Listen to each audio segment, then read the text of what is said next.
I'm the one who walked one day into the CEO's office and told the CEO, what are you doing in this office here? You've been here for 19 years. Where do you expect some of us to go? And I'd been in that company for 3 years. And I was like, now, this is time to go.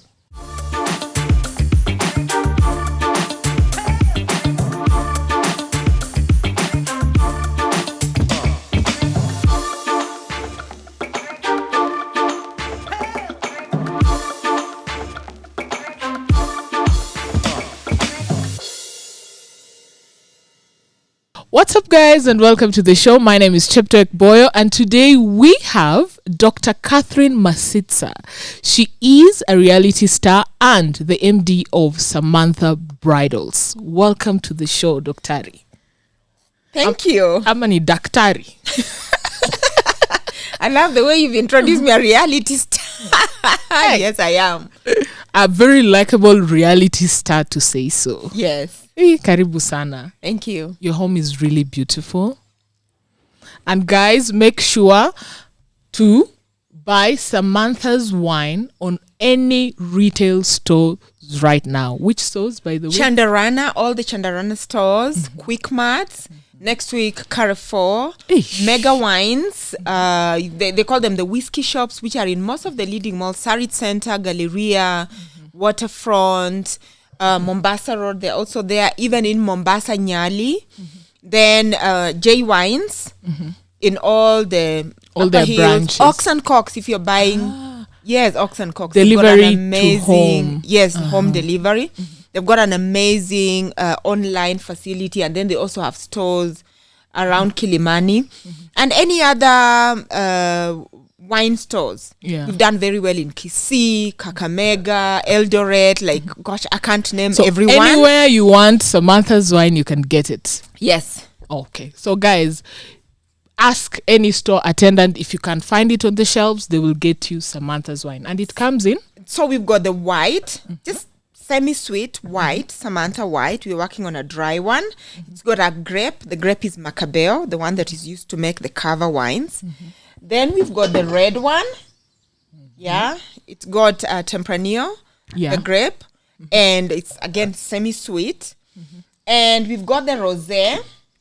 Ooh, I'm a rosé girl. Yeah, you're a rosé girl. I have a sweet tooth. So I want semi-sweet, but not as sweet as dessert. Something that is just mellow. I think you like the white one. This is like not brute, but it's not really sweet. Yes. Haya, tuanze sasa hii podcast. That sets the stage. Yeah. Wow. So tell us about yourself. Well, I'm a winemaker. I'm a veterinary surgeon, so I'm Dr. C. I'm a business mogul. And I'm CEO and founder of Samantha's Bridal. Yes. Yeah. So at Samantha's Bridal, like we've said, our mission is to connect people and cultures by helping them navigate and truly enjoy life's greatest moments. When you think of life's greatest moments, we are thinking of you've just bought a house, or you've just moved into a new house, or you just put new curtains. Yeah. That's a good moment, isn't it? Yes. Yeah, you're just looking, wow, how does it look? Or you just made a nice, beautiful meal. Or you had your first quarrel as a couple. Can you imagine? Let's open some wine and sort these issues out. Oh, you're getting married. There's so many moments in life to celebrate. Yeah. And that's what we are about. That's what we actually do at Samantha's Bridal. And now I'm a reality star on Real Housewives. And I really hope your viewers and listeners have actually subscribed. Definitely. To Showmax. Because a lot of people are like, oh, so how do we view you? You subscribe to Showmax. And guys, as little as 350 shillings, you get to watch it on the phone if you can't afford it on paying on all streaming platforms. Just pay the phone one. Affordability. Every Thursday, 6 p.m, tune in to Real Housewives. Yeah, and even if you miss, you can still catch up. You know, because the shows remain on the platform. Yes. Yeah. Even for several seasons, you can even catch up with the other housewives. Now, on the show, you talk about being raised by a single dad. And you said that your mom left when you're 3 years. Was it a single parent home, or did your father decide to now remarry and then you were raised by the new family? So in the formative years, it was he was single. In the formative years, like from age 2 to round about, I think when I was like maybe 8 years. But even then, when he remarried, my stepmother lived in the village, and we continued to live in Eldoret. So I'm an Eldoret girl. I studied in Eldoret. Oh, you did? Yes, at Hill School. At Hill School? Yes. You were the rich ones. As we went to Siani. Hill School, I remember. Yeah. I don't think they are rich. Normal, hardworking people. Let's say hardworking people. I mean, compared to where I was going, the Siani and Hill School. Yeah, right. Yeah. Oh, yeah, you were raised in Eldoret. Yeah, so I was raised, but then we used, when we were on a break, we would always go back to the village, my village being just in Kakamega, next to the Kakamega forest. And really, I tell people that's where my creativity comes from. We would be like let loose. We would go spend the whole day in the forest. Wow. Sometimes herding animals. It was the most amazing, magical childhood. And just, I believe, roaming around, doing whatever it is we wanted to do, that really came to creativity, going to make, toys with the mud, playing in the mud. It was a magical childhood. Yeah. Yes. But my father was also very strict. It meant so that you cannot come in number 2, Allah. Where was everybody else, and where were you? In class. So yeah. And he was always very keen on, this is your home. Don't go to the wild and get lost. And I would wonder, why do you keep saying that? Now, when I look back, I really realize what he was trying to do. He was giving me identity. Yeah. It means, Boyo, I'm not lost in the world. So for me, that sense of identity is what I think fathers give to their daughters. So he didn't really mean like a physical home. Yeah. That sense of, I come from these people. These are my people. So for me, even when it came to the time of getting married, I just see, and there's nothing wrong with people moving in and living together. I mean, no man was going to live with me. And you have not seen my parents. It's not happening. Let's come, we stay. No, as never, I think. ever. Like, no. Like, I really had this very strong sense of identity that I feel you're not going to dishonor me and dishonor my parents. Yeah, you must speak to them first. Like, what? We're not married. Yeah, until that happened, and I have to get married in the proper way, So, and just even being in the world, I feel so that I know who I am. Wow. Like that song says, we are the chosen generation. Yes. Called to show his excellence. I feel that song speaks to me. Wow. Yeah. That's beautiful. Yeah. So, being raised by a single dad and later him marrying, what did that phase of life teach you that you brought into now your marriage? I think the parenting. The parenting aspect, the importance of really giving your children identity. Yeah. The importance of sacrificing for your children. Because I know my father really, he sacrificed a lot from just at the time, he was an electrical wireman, and just seeing how we were really important. I knew it for sure. Even if there were many women that came into his life, I remember telling to one of his wives that, you are just a passing cloud. Ouch. And was she? Yes. Okay, that was true. Yeah. And just having that, letting your children know that that you're there for them no matter what. And it's something I try to tell my child. Like, you must know, like, nobody should threaten you something like, oh, you don't do this. If you tell your if you tell your parents, and I'm gonna do. You've had those kind of things. Like they scare them so that they don't speak out. Yes. So for me, I grew up knowing I have this unconditional. It is unconditional, and even to date, I still know that.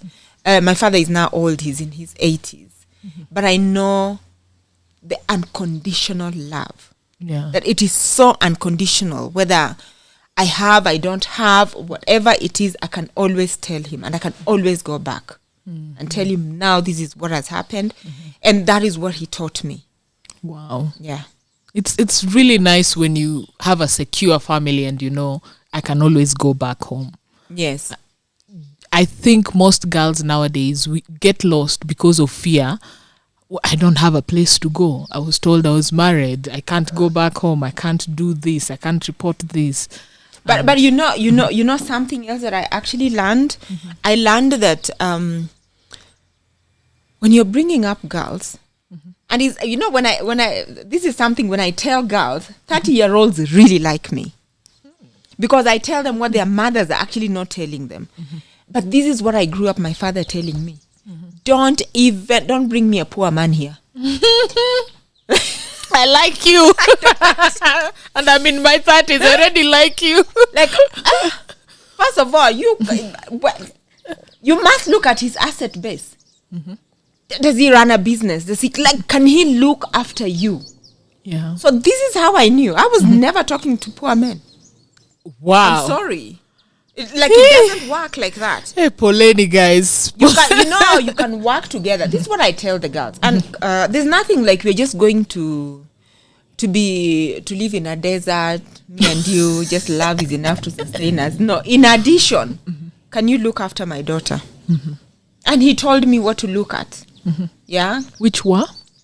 Does he have like a reasonable job with growth possibilities? Does he run a business? Can he look after you? Things like those. Yeah, you see. So it wasn't like rich. When you say rich, some women it's relative. It's really relative. Will confuse and say the politicians. Absolutely not. Rich can even be in career prospects. Yeah. Like, is this man? He can even be rich in heart. Is he ready to work with you? The thing is, some women are doing so much better. And sometimes you could be in a relationship where you take the lead. You do the business. Like in my family, I'm the business person. My husband is a consultant neurologist. He knows how to be a doctor. He's a damn good doctor. Can he run a hospital? Perhaps not. I can run a hospital. That doesn't make him, any less. Yes. And what am I saying? I'm saying that are you willing to work together as a team? You have no business as a girl being with a man who is intimidated by you, who is trying to pull you down to, and I tell this to men. If you feel a woman is intimidating you, why don't you just marry your level? Yeah. Because that relationship is going nowhere. It's completely going nowhere. A lot of the women who will intimidate you, you work with her, work as a team, work as a couple. Yeah. So for me, I look at those things. And I tell girls to look at those things. Like, can you work together? Can he support you? Even if you're the one who is the breadwinner. Is he supportive of you? He can support you such that you really can scale such heights. Yeah. Yeah, because the truth is you can marry somebody today who has all the money, can lose it all. Yeah. The next can day. Gamble it. Yeah. So what do we business. have? Yeah. Oh, gambling, that's another thing. Leave him. If he's gambling your money away, just honestly leave him. I'm just saying, can you work together as a family? Yeah. And so those are some of the things. So it's just not about money in the bank. There are many other things, but money in the bank is important, or assets. You have to start somewhere. Let's talk Real Housewives of Nairobi. Why did you decide to do the show when you're already successful? Let me tell you, success is relative to many people. But for me, the truth is I love the Real Housewives franchise. I'm the one who will sit there and binge watch my favorite.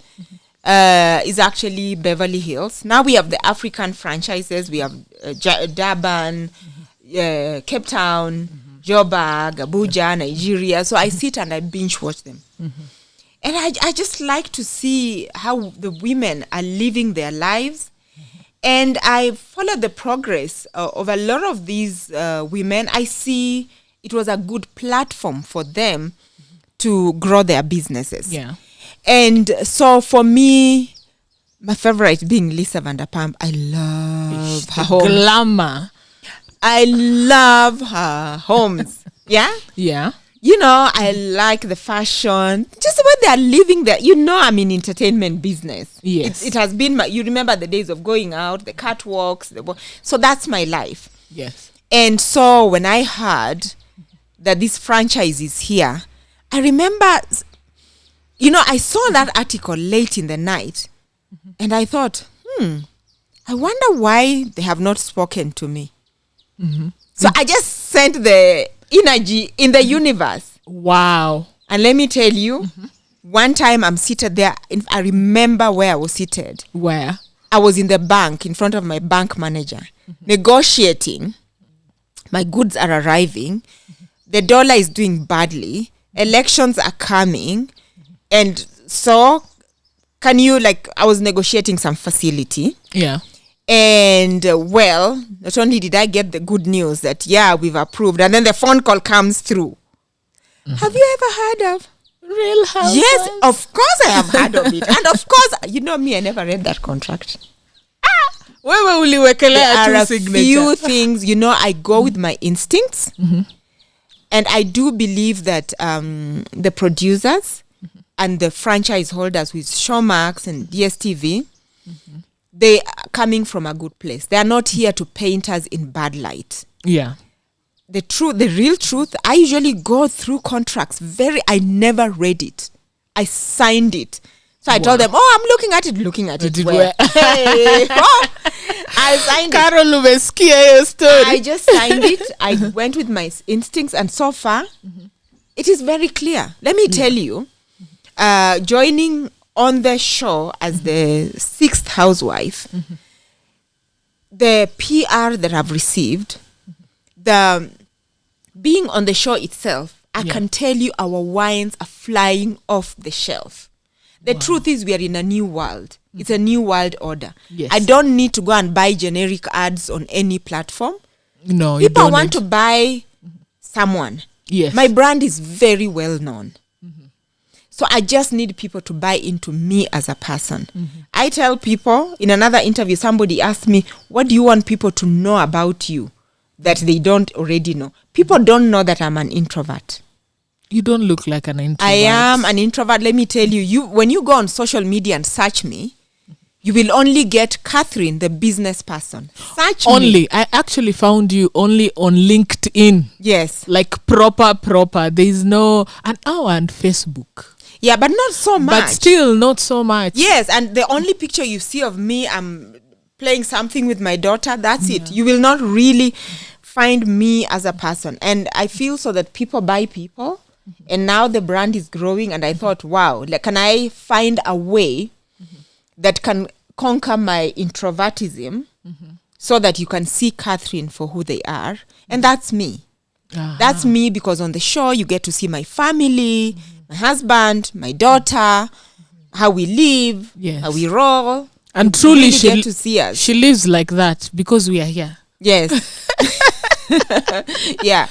So, that's why, for me to just post something that is so personal about me, sometimes it takes, so much energy out of me. And I feel this show is giving me that opportunity. And the other reason I got on the show is to just be a point of inspiration. Yeah. Because I see that so many girls and women, especially women who reach my age, they just shrink away like a leaf. I believe I've got good genes. When you look at me, you can't even guess my age. But I've got good genes. I've looked after myself. You're really beautiful. So I don't want anyone to shrink just because they've turned. I'm 45 plus. I can tell you that. I'm not below that. I'm above that. And I feel that woman gets lost somewhere.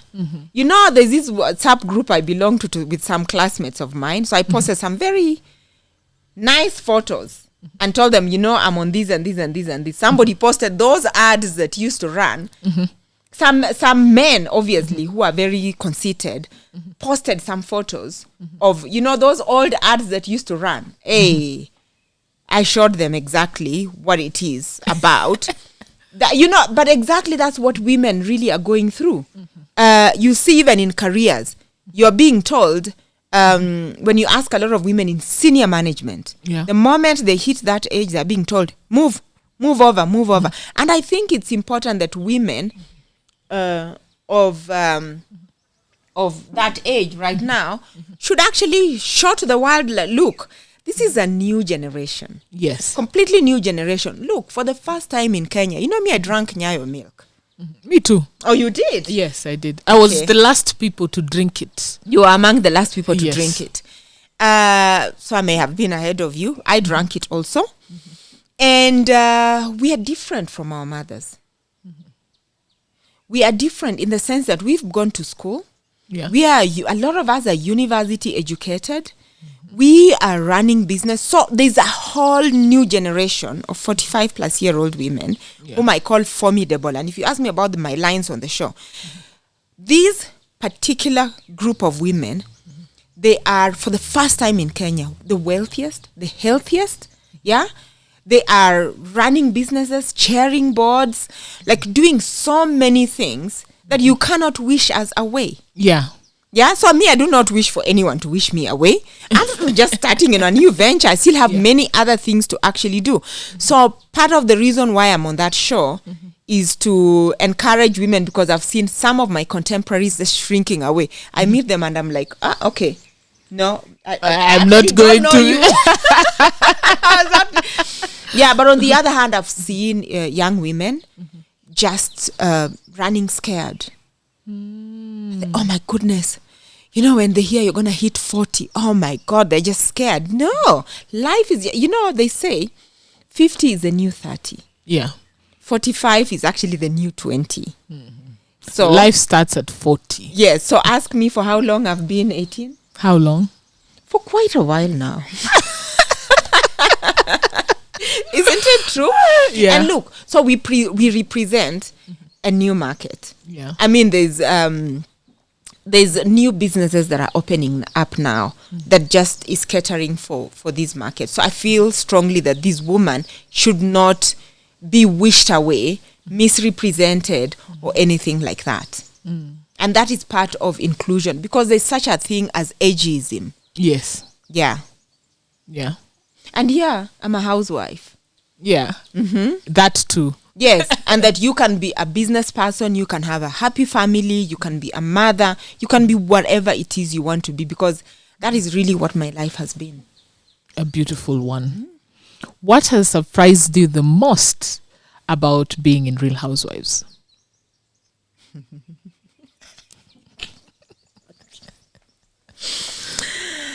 Yeah. What really has surprised me the most is, you know, Sema tu kweli. Okay, I shouldn't say this. Okay, when I got on the show,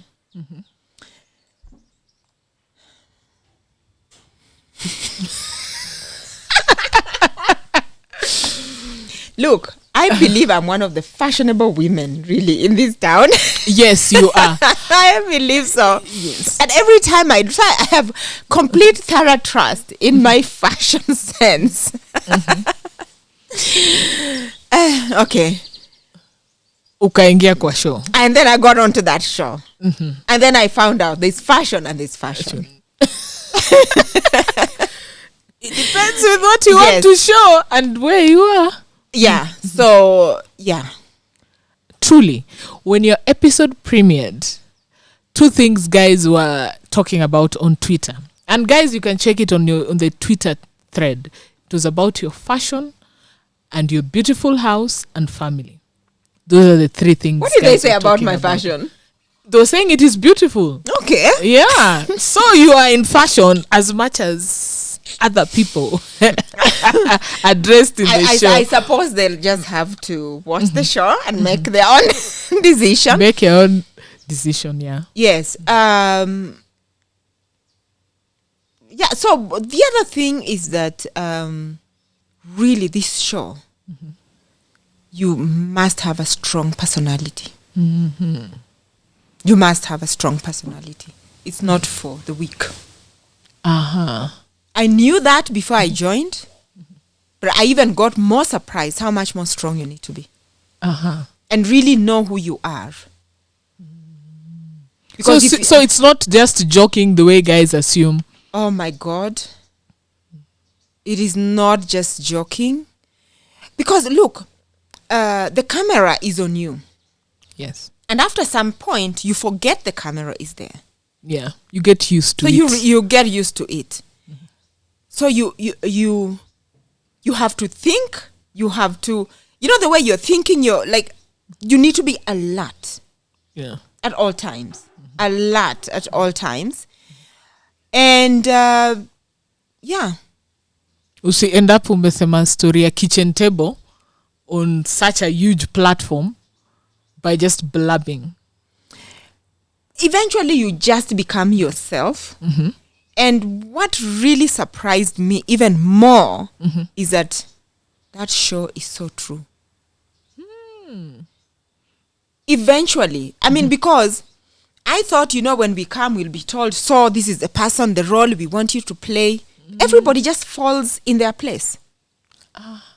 Because remember, this show is really whatever you see, that's who those people are. So hakuna script. There is no script. There is no script. You see, today you may pretend like this, and then the next day, and the next day, and the next day. After a while. But if you've watched the show, then you realize that what is even happening on the show is playing itself out on social media. Yes. Because when you started 3 episodes and you are like this, and now we are seeing you changing. Yes. And those emotions are real. So, when the cast members, I think, when they watch the show, those memories come back. And it is so real. So they're reliving the same thing twice. So all the happiness, the laughter, the joy, everything, the memories come flooding back. And so it is real. Wow. So this is, and I say Nairobians should be happy. We are opening up our lives. We are showcasing who we really are. And there's no pretense there. Yeah. Yeah. When you came into the show, you plainly said you like Mine, contrary to what the ladies were thinking, or they were saying, or what they had experienced with her. What was it about Mine that you liked? So I'll tell you, for me, 3 things that happened. So Mine comes to my office and she asks if I could work with her. And at first I was like, because I had heard, and I was just like, what is she planning? I just didn't know what to read into. You want us to work together, or you want to get my wine and just go and talk shit about, did I use that word? About it. So I was very really guarded. She chose to be the stronger. What is the word? Stronger personality. The stronger personality. She called me and said, guess what, Catherine? I know right now you're not ready to work with me, but I want to buy. Wow. I want to buy. Even off the show, I tell her, Mine, this is one of the biggest regrets I will ever have for telling you no, not to work with you at the time. But because I don't know, I didn't know what to expect of her. So I was like, wow, I said no and you still bought my product. Wow. And you're the younger one. You literally could be my daughter. And you actually went and you bought my wine. So for me, that was, wow. There's more to this girl that meets the eye. And then at the event itself, So obviously she's brought me over with these. Then she stood there and she talked about, how everybody thinks at her event, how everyone thinks she's fake. Yeah. And how really, truly, this is really hitting a raw nerve for her. Because her whole life, she always wanted to be an actress. She really, and those words really she spoke to me because, listen, I've just told you my life. Yes. I wasn't born with a silver spoon. Yeah. I never married for money. We've made our money together with my husband. Yeah. And we've had to work. And I remember starting my business as a young person in my 20s. And how I had to turn up every day. Like, because the industry I was in was very judgmental also. It's like, are you really a business person? You look like you're going out of business the next day. And I had to hide under the umbrella of that. I'm just a salesperson. And people would really believe, they have such a clever salesperson. But it's my business. Yes. How I would not actually even say that it is my business because people wanted to hear or see something else. And this is the truth about anyone who's ever tried to start a business or climb or get through a career, whatever. You've got to turn up as someone, embrace what they call the zeitgeist of the moment. Yeah. You understand? So I think so that I could see. And I'm like, so perhaps Mina wants to turn up on this show. As she's young. She's still building herself. Yeah. So I could, the fakeness allegations, I could feel they were malicious. Personally, not malicious. I felt, I could see, like I could see my reflection in Mine. Your younger self. I could see my younger self, and I'm telling you something. I see the energy Mine has. I wasn't throwing shade on people, but I see her energy. She reminds me of my younger self because I was something else. I'm the one who walked one day into the CEO's office and told the CEO, "What are you doing in this office here? You've been here for 19 years. Where do you expect some of us to go?" And I'd been in that company for 3 years, and I was like, "Now, this is time to go." Yeah. Marketing manager had been in the position for 11 years. The general manager had been in that position for 19 years. Hey. So I was like, you guys, why are you not applying for jobs in London, in South Africa, so that we can occupy your offices? Like, who does that? It's, I didn't see anything wrong with that. It's only now when I actually look back and I thought, oh my God, what was that? What was I doing? And that time, I'm there with an application. I had applied for a job in London. So I told him, here, sign for me. I've applied for this job. If you're not going anywhere, then let me go. Hey, look what I got. And then, and then when I resigned and I joined a new job, I got a new job now because clearly these people are not going anywhere. So my immediate manager wrote a reference letter, and he said, "This is the kind of girl who will climb on anyone to get what she wants." I took that letter, I tore it in front of him, and I said, "Watch me." That letter, you can't take it anywhere. I tore it. Watch me. So, who does that? Hey, unless you're Mine. We're very extra. I was so extra. You need to have that kind of confidence, that kind of... so I could see the energy that this girl has. Honestly, I can see that is who I was in my 30s. I was something else to be experienced. I have mellowed. I mellowed a lot. Yeah. I was the kind of person I fired people in the field. Like, I'm not gonna, I would just, I told you to do what you didn't do, you're fired. And then I'd fire people in the field, literally.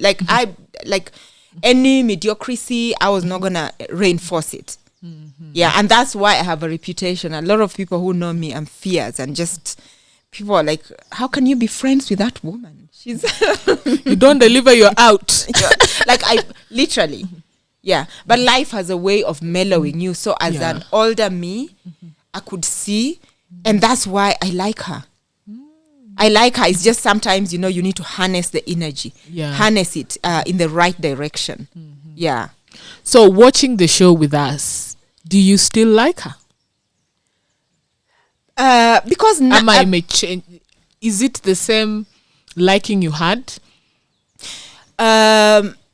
You guys are watching the show from a very different perspective. Yes.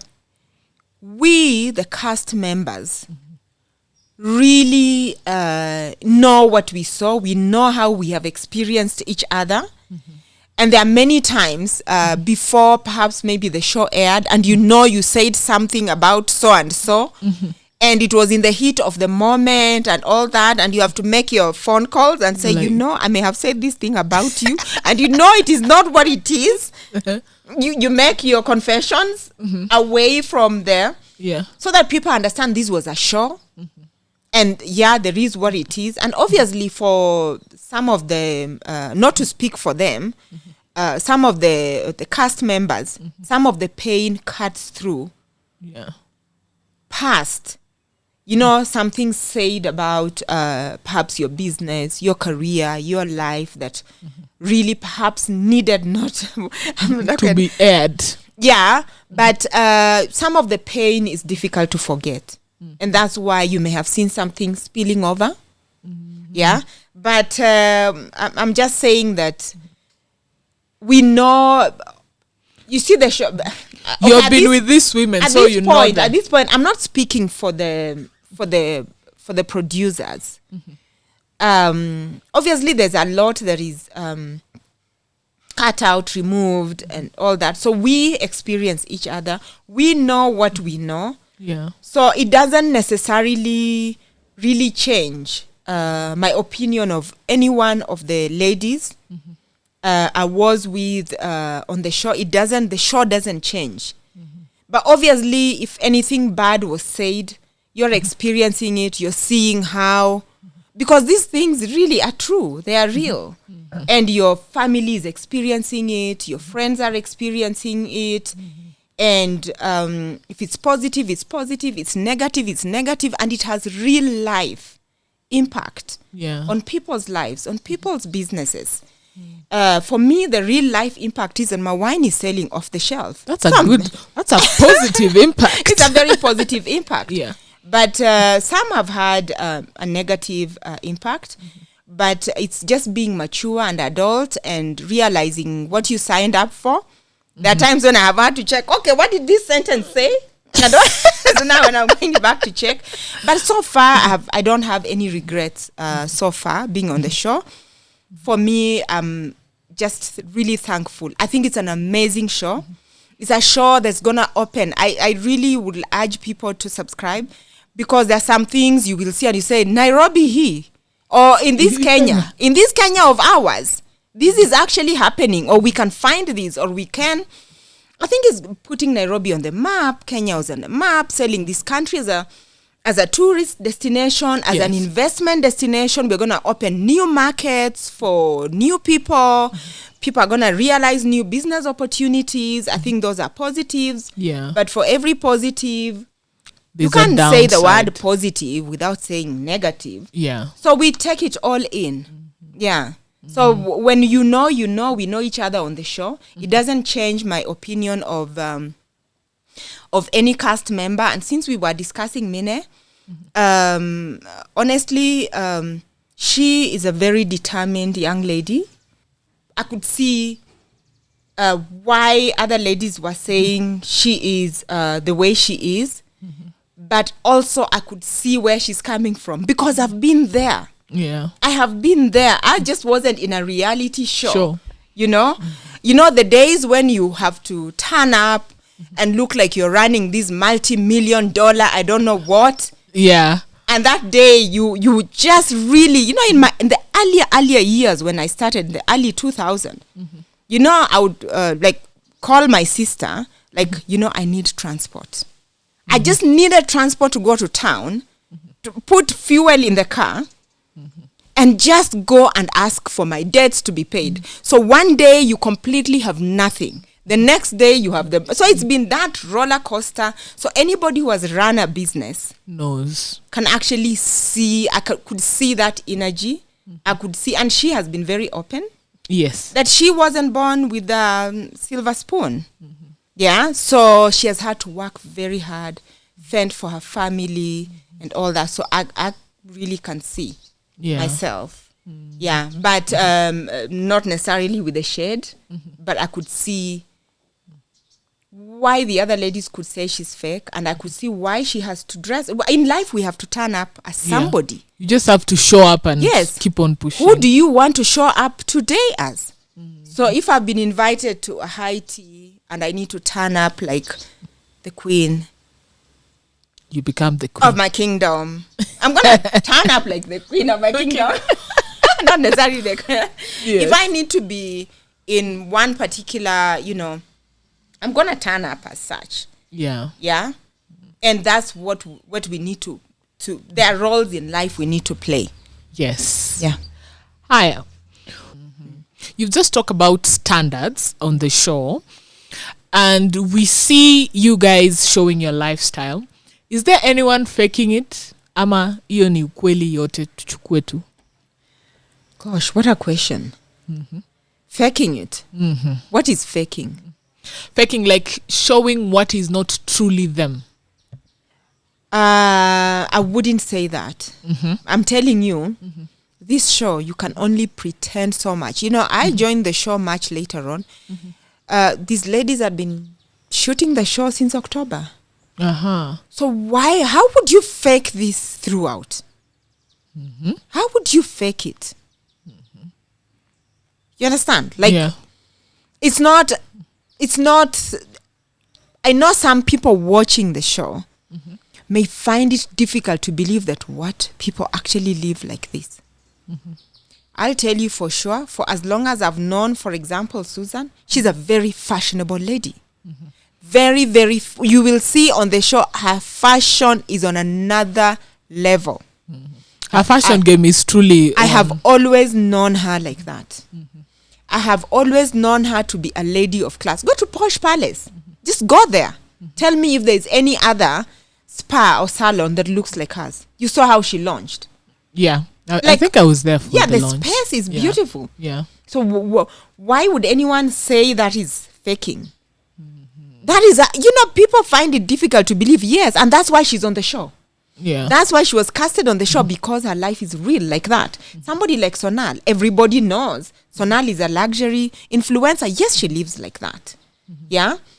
Mina lives like that. She's an actor. She acts. She lives like that. That is her life. So why would anyone say she's really... watch her on Single Kiasi. Is there anything fake about that? Even in real life.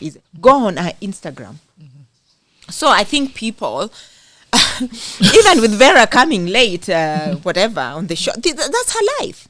Yeah. Yeah? But no one is faking. Look, we are here. I've been here for 10 years. This is my house. I'm not faking a husband. You're beautiful. My child is my child. The children. So what do people mean that people are faking? Except, of course, do they want to switch on and watch Ordinary? So, of course, we're going to go extra. Oh, we want extra. Yes. We are ordinary. So why should we watch ourselves? Yes, this is the thing. Why, this is the thing. Life is like this these days. And when it comes to entertainment, it is like you put on your gadget, whether it's the phone or it's the TV, and you're like, entertain me. Yeah. Literally, you switch on your TV like that or your phone and you're like, entertain me. So we've got to deliver. Yeah. If we are going to deliver Ordinary, just go and stand on the next street. By now we will not be watching or talking about the show. Yes. So they chose, all these people are on the show because really some of their lives are unbelievable. Yeah. Yeah. All those shoes, those handbags, the champagne, the fashion, that's how those women live. Yes. But obviously a few of Kenyan designers are showcased. Yes.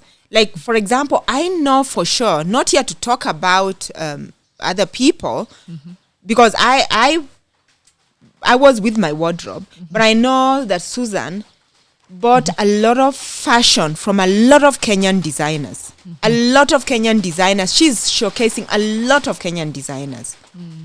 Yeah, so of course the design is up. Yeah. These are Kenyan designers who have showcased their designs in Paris Fashion Week, New York Fashion Week, and now she's just wearing them. Yeah. Are they Kenyan? Of course. Yeah. Are they fake? No. They're real. Support local designers. Yes. Yeah. You also talk about battling alopecia on the show. When were you diagnosed? Did you try to treat it? Ama uliamua tu at once, let me chop off my hair. So I first started to realize that I was losing that hair. I think maybe when I was in campus. But it wasn't so serious. But what I realized is that the hair really wasn't growing. But being a scientist, of course, I could see it with my mother. And so I knew what awaited me. And I read a lot about it. And I knew this is genetic alopecia. I didn't even know it is, you can inherit. So you can have alopecia that comes out of stress, the one that comes out of genetics, and the one that comes out of maybe disease. And sometimes the alopecia, sometimes it can grow or not. The hair can grow or not grow back. But what is genetic? Mtu asikudanganye. Oh, you know, there was minoxidil, there's I don't know what. And what haven't women tried? Yeah. In fact, I think the only thing that can really work is the, you know, the hair implants. You know, the one you go, it's a surgery. Oh, a turkey. One by one. But you know what I said? If surely God did not create me to spend all my income on hair. If he wanted me to have long hair, he would have given me. So I just chopped it off. Yeah. And that's why I cut it very, very close to the skin so that you don't see the parts. But really there are some parts that don't have hair. It looks so uniform. Yes, but because I cut it very, very close. That's why I would have wanted to grow it just an inch, but yeah. And I've been very comfortable, very confident. The amount of compliments that I get, thank you everyone who sees me and they give me the compliments. It goes a long way. And they say when you see a woman who has cut her hair, she's about to change her life. It takes confidence. Yeah. It takes a lot of confidence for a woman to cut her hair. It's not an easy decision. And if she can go through that decision, please get out of her way. Like get out of her way. Truly, yes. So now, what are some of the misconceptions people have about bald women? Or women who rock a bald hairdo? Maybe just one misconception that I experienced once. And this was, I did a magazine called Businesswoman Magazine. And so I went to see this very, very high profile lady, very high profile, a wife or a very, very high profile person in the country, like high. And I love her, I must say that. But she was like, why do you keep a bald head? Leave it it's only for people who've cut their hair, who've got cancer, who are recovering from, but she was from a good space. That is by far the only negative comment I have ever received. But I have experienced such a positive that I'm not aware of any misconceptions. Let me tell you, I walk with you. You're like, why are people looking at us? People will come to me, strangers, complete strangers, and just tell me just how beautiful I'm looking. Wow, that's you so tell nice. me how many times people come to you. Yeah? Like sometimes there are times when maybe I've wanted to conceal my appearance or whatever. You know, sometimes I just want to be me. When you carry your brand around, sometimes you just want to be yourself. Yeah. And just be in slacks and just in your pajamas and go to the supermarket and just be. Yeah. But when you know your brand is on the line, people recognize, because I'm a very recognizable person. Yes. I'm just a nobody. But the day I'm there in my element with this hair, I tell you, you will get tired. So I've received, I know such positive comments that I'm not aware of the other. On the show, you introduce your daughter. Is she a creative, or is she gonna go to the strict part of pursuing doctorate in something? You know, this is what I say, that when children are growing up, they have dreams. Different types of dreams, and that can be can turn into whatever it is they want to try. Yeah. But I think my daughter is a business. She has a business mind. She's full of empathy. So I would not be surprised if I find her one day trying to save the world, whatever, and even her teacher said that.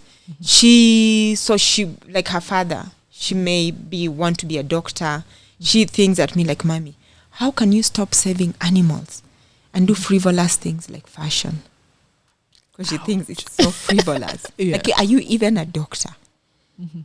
Yeah? Are you even a doctor? Like, huh? So, but on the other hand, I can see a business person in her. One day she discovered that we rented the tent that we used for her birthday party. She asked me, Mommy, did we? We need to buy our own. And she told everybody who would care to listen that me and Mommy are going to run a business. We are going to be so busy pitching tents to each and every birthday party we're going to be going. Then one time I removed these T-shirts that we had done to merchandise the brand. She said, can I go and sell them in school? Immediately.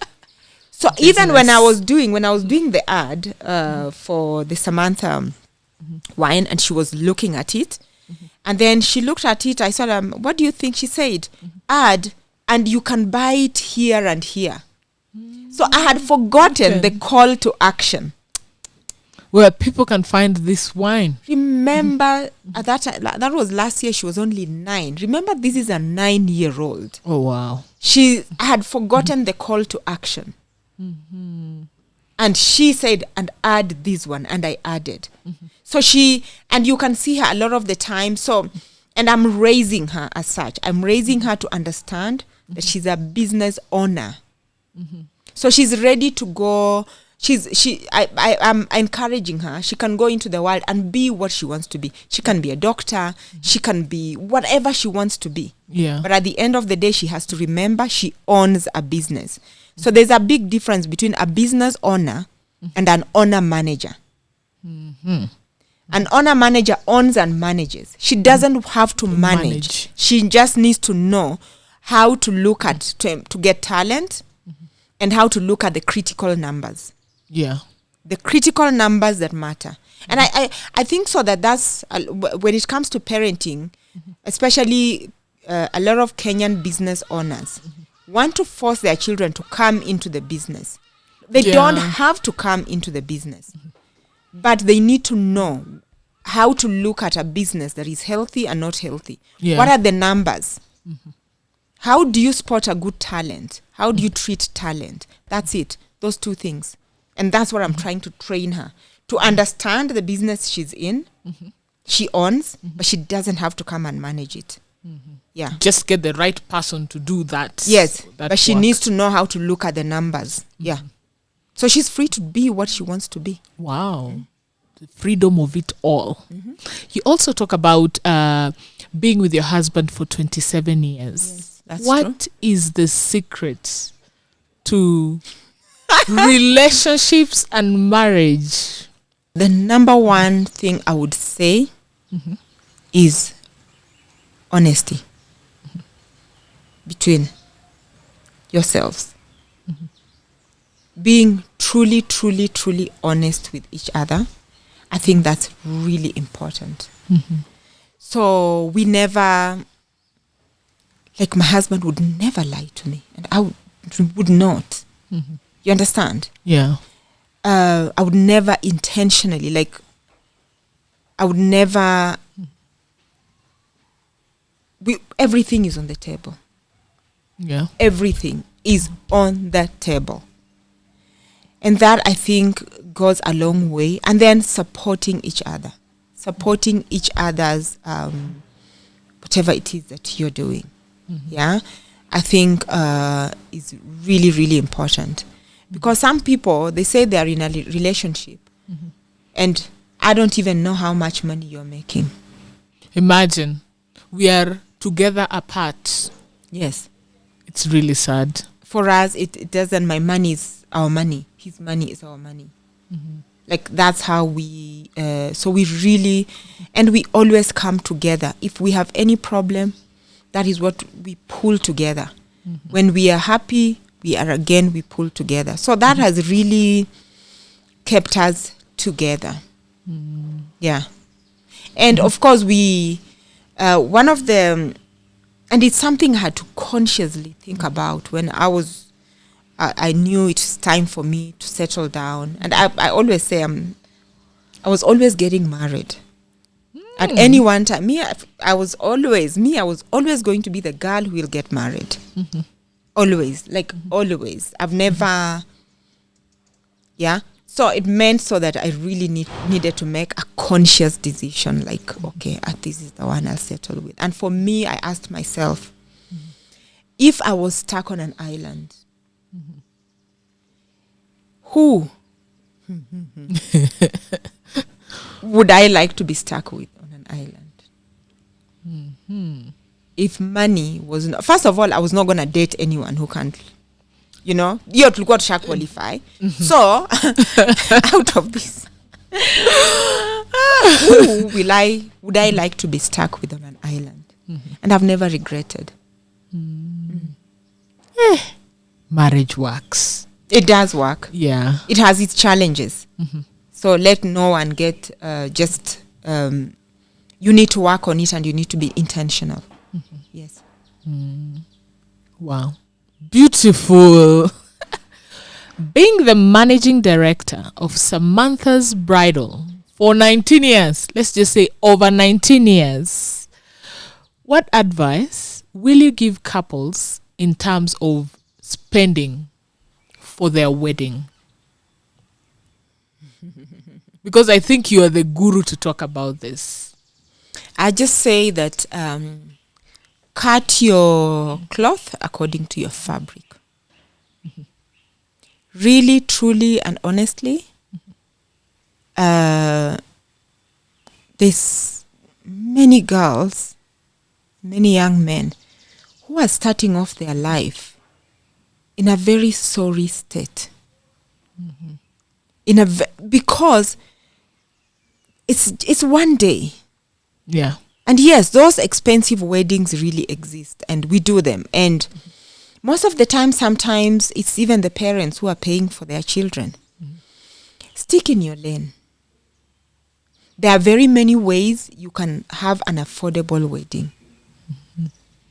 It's one day, the marriage is real. It is really real. You wait until your landlord is coming and you cannot pay the rent because you are trying to impress I don't know who doesn't even care. They just came to criticize your dress or something like that. Yeah. Celebrate with your nearest and dearest. Mm-hmm. Get a good photographer who can just capture the beautiful moments, the important things, and you can have good photos. Mm-hmm. But at the same time, I say, if you've got the money, by all means, I think you should. Marriage is beautiful. It ought to be celebrated from time immemorial. People, trumpets, songs, everything. It's festive. Yeah. It marks your transition from one part of life to another life stage. Yeah. Celebrate it. Shout to the roofs and everything. Mm-hmm. It's really important because... And marriage needs to be celebrated. That transition must be celebrated, I'll tell you. Because you wake up the next day. Mm-hmm. I remember I woke up feeling like a different person. Ah. Yes. I was one of those people who struggled with adulting. So the next day I was like, husband. Husband. Did we say husband? You know, it took time for me to sink in, that, wow, husband is such a heavy word. Yeah. I was the kind of girl. So one day I went to visit my friend. Her name is Consolata. And I found she was cooking chapatis and meat. Who cooks chapatis and meat? Which young person? I just said, this is just too much. Too much. Because, you know, me, I was never cooking. I had like 1 cup. Yeah. 2 plates. Because again, you're not living with anyone. I'm not living with anyone. Uh-huh. So I stayed single for quite some time, even though we were together. My husband, so we've been married 20 years, 7 of them also together. 20 years, like signed, but 7 of them we were boyfriend and girlfriend. So 27 in total we've been together. And so we were apart and together because he was in the Indian Ocean. He was running an offshore medical university. And I was here. So we were not like really married. And so the adulting part. So when you wake up, you start adulting immediately, and your life changes. Yes, now you're pregnant, your body changes. So why would you not celebrate that? If you've got the money, by all means, do it. Celebrate and just go out of your way. But if you don't have, it doesn't mean there's anything wrong. The future is still there. You'll still work for it. Do what you can do within your means. Yeah. You also do real estate. How did you get into that? So, by the way, I think so growing up, there's a lot of misconceptions. I didn't even think that I could actually even own land. So one time, I was living on somewhere, it's a New Mutaiga now, but I was living in an SQ. Like Thigiri. Yeah, somewhere Thigiri there. Area. Yeah, it was even before I met my husband. So I had a car, a company car, and another one. Somebody, one of my friends had gifted me. And so my landlord came and told me, Catherine, why do you have 2 cars in the parking? Sell one of them. I go and show you what to do with the money. Come over the weekend, come and see what people do. I show you some land, whatever. So that weekend, he took me and his wife. And we drove around. He said, over the weekend, don't just stay in the house. Just drive around and see what there is. And that's how I bought my first piece of land in Kahawa Sukari. I think I bought like half an acre. At the time, it was going for $500,000. Oh, so affordable. But then it was expensive for then. Yes. Yeah. And that's actually how I bought my first piece of land. I think I may have been like 25. Wow. Something like that. Yeah. And so I just, then I started doing, I met another colleague at the MBA class when I was doing the MBA. And then she's like, oh, Catherine, there's land being sold. I don't know where in Kitengela. Just come, pay slowly. I bought more land there. And that's just how I started buying. And then once with real estate, what I've realized is that once you get on you begin. So you start where you are. That's how I got started. So that's how we started to buy. And the thing about land and real estate is that you buy. So I'm the kind of person I buy and I just wait. And then because it's very passive. Yeah. So that's why I'm a real estate investor. I buy, it's passive, and then you sell. Like, let me tell you, 2000, just before 2008, it was a golden time in Kenya. To buy land. We didn't realize it, but it was a golden time. After that, land just, can you believe land in Runda an acre was going for almost 2.5. No way. I kid you not. No way. I kid you not. In 2008. In 2008, 2007. At most, like the most expensive parts were like maybe 4 million. Oh no. Yes. How? So can you imagine now by 2013, 2017, half an acre is like 60 million. That's not even. So if you bought land, it doesn't even have a house in it. If you bought, so you literally just needed to sit there, do nothing, make 10 million every year. Imagine.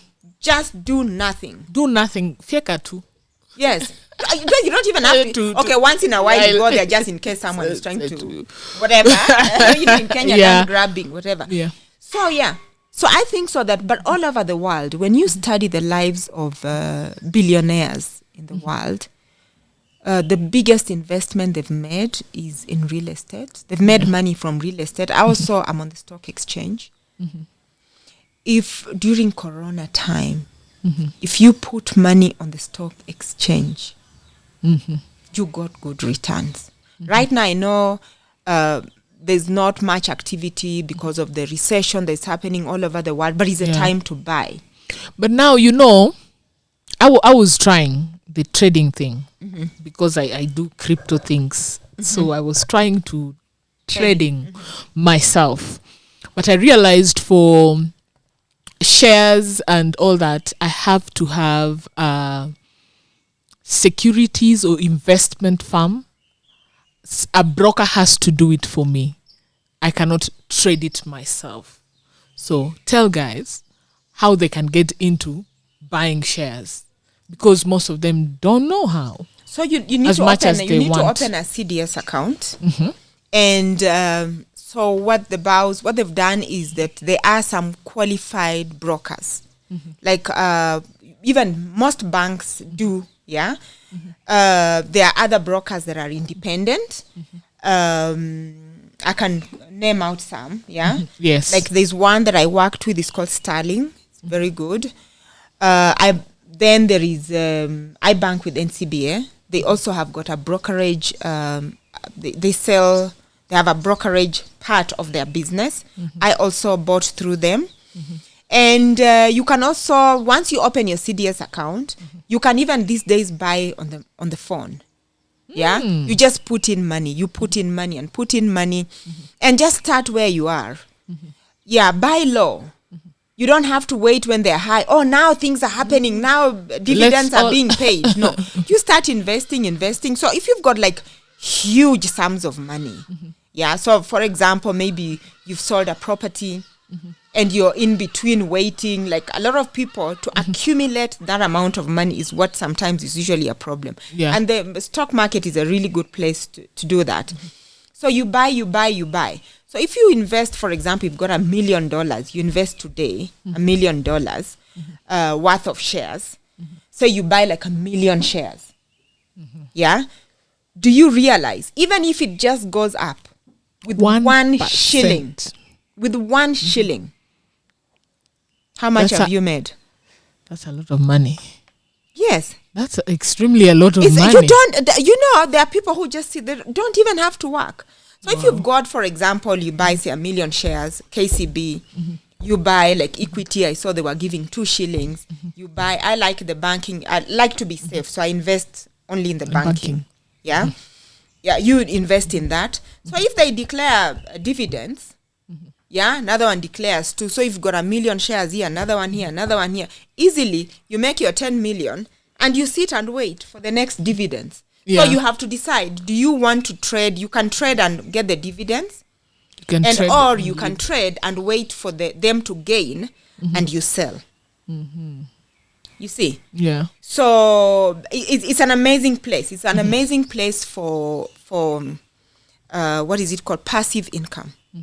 Yeah. So when you check, like, how much food do you need to eat in a year?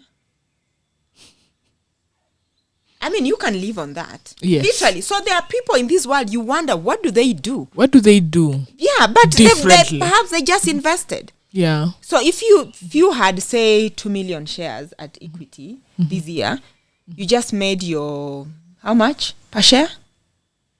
How much was it trading? I think the dividends this year were, is it 2 shillings? Yeah. KCB also gives good dividends. So you live on that. Yeah. You completely live on that. Unless you're drinking caviar and champagne every day. Most of us can live on that money. Yeah. Yeah. You won't even need to be a slave of your salary. Yes. And then so it's a good place you invest, but study the companies you're investing in. Yeah. Some companies have not been gaining, they've not been giving shares, they've not been, So and also invest money that you don't need immediately. You see a lot of Kenyans invest today, they want it to grow, and I want it in a month. Yeah. Bonds are also very good. There's some infrastructure bonds that the government has been issuing. It's very good. It's money, tax free. Yeah. Yeah.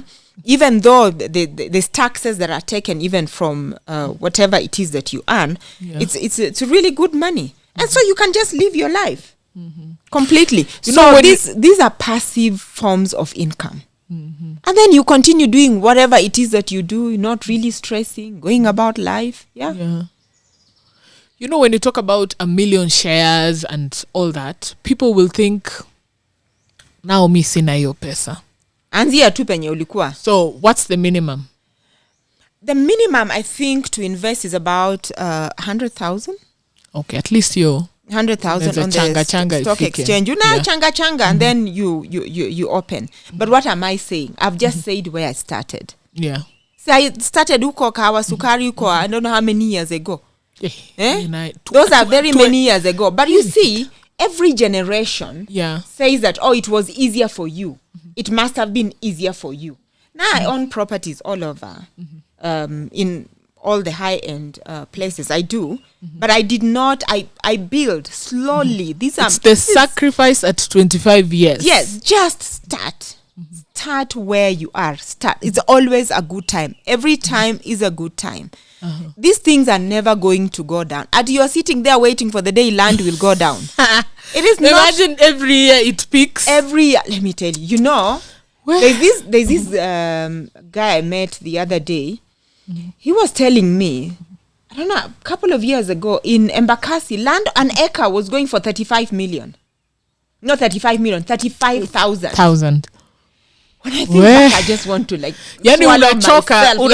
na hiyo story. Unachoka na hiyo story because I'm just like, I should be owning the whole of Embakasi. $1 trillionaire. Like I should be owning the whole, because at that time really I could afford.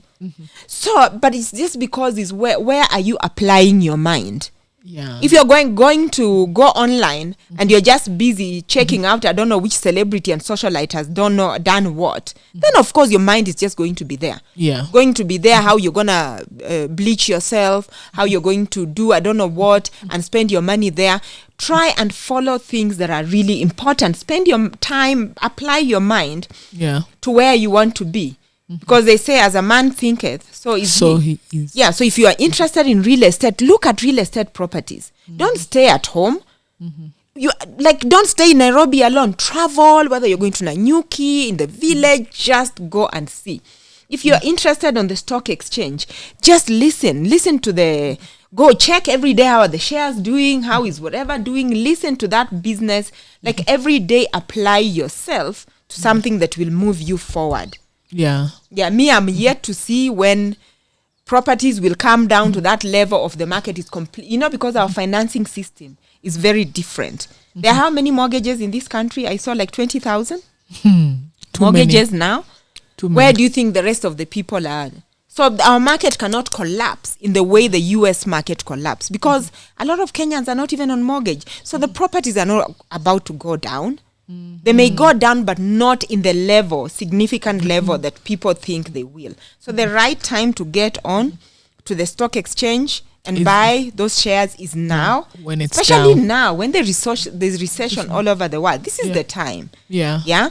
If you want to get onto the real estate, this is the time. Even if I've seen some properties are saying for 45,000 you pay every month, and you own something. Yeah. Thing is, it is something. You just start. And wherever you are, don't wait until you have $1 million. Start even. A million will never come like that. Yes, you have to start somewhere because all of us have started somewhere. Tumeongea. Parting words. Watch the show. Watch me do my thing. What do you want me to say? That's a good parting word. Simple and clear. And buy the wine. Thank you so much for being the show. Thank you. After season, we have to do this again.